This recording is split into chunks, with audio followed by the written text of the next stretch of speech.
Well, I always loved to read. I was really shy as a kid, and so it was easier for me to just keep my nose in a book rather than talk to people because people were scary.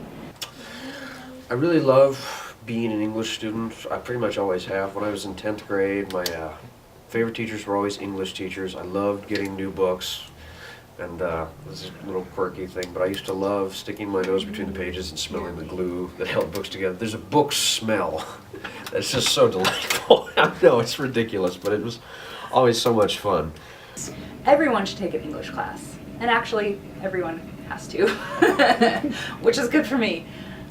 English classes are good because they, in a nutshell, they make you a better reader, writer, and thinker. Being a better reader is important because we're faced with messages all the time. They may be things that we read, but more often they're things that we watch. You know, things on TV, YouTube videos, just think the messages that you encounter every day. We encounter tons of messages, and some of them are trying to persuade you of something or trying to sell you something that maybe is not a good idea. So being a better, more critical reader is good because you can filter out some of those messages that are not relevant for you or maybe misleading. But some of that information you need to use and you need to understand as a citizen or a student or a professional. So being able to filter out what's helpful for you and what's true, and then being able to use that in your communication, your writing.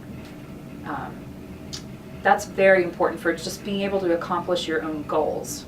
So what I think of my teaching as is trying to help people accomplish their goals by making them better readers, writers, and thinkers. And I think that's important for everyone. As I started getting older, I really felt that English was something worthwhile. It was worth studying. And as I've gotten older, I've had to combat the idea that English is not worth your time, that if you get an English degree, you're just going to die alone in a ditch. When quite the opposite is true. I've seen a lot of my friends who are going either into editing. A fair number of the English students that I've met are going on to law school because ultimately one of the tricks you learn as an English major is how to analyze arguments and how to analyze the language that people use, and that's nothing but what a lawyer actually does.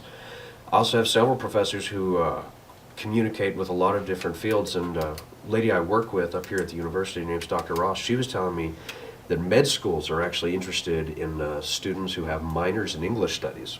Because while there are several doctors who are absolutely brilliant about diagnosing diseases and helping patients out, they're not very good when it comes to communication skills.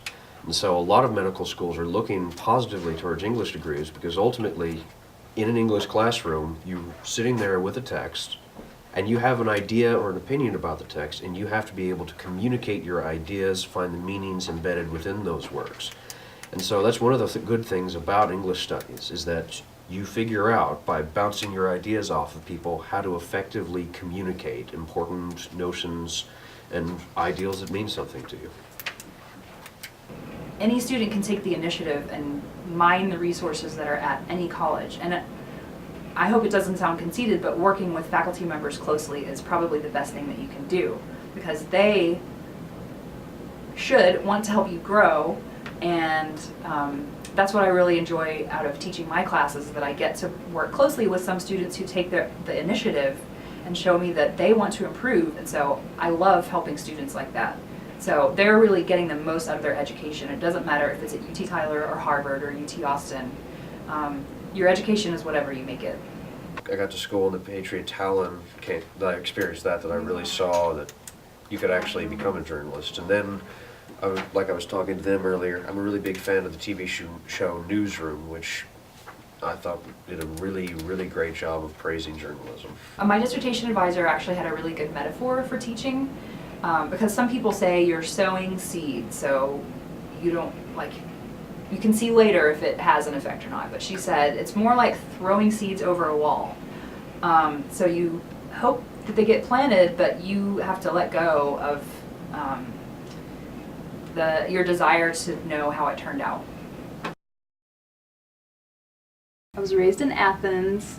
I did a semester abroad in England in the Lake District. I've lived in Japan, lived in Austin for 9 years, and now I'm back in East Texas. He called me Stephanie Sensei.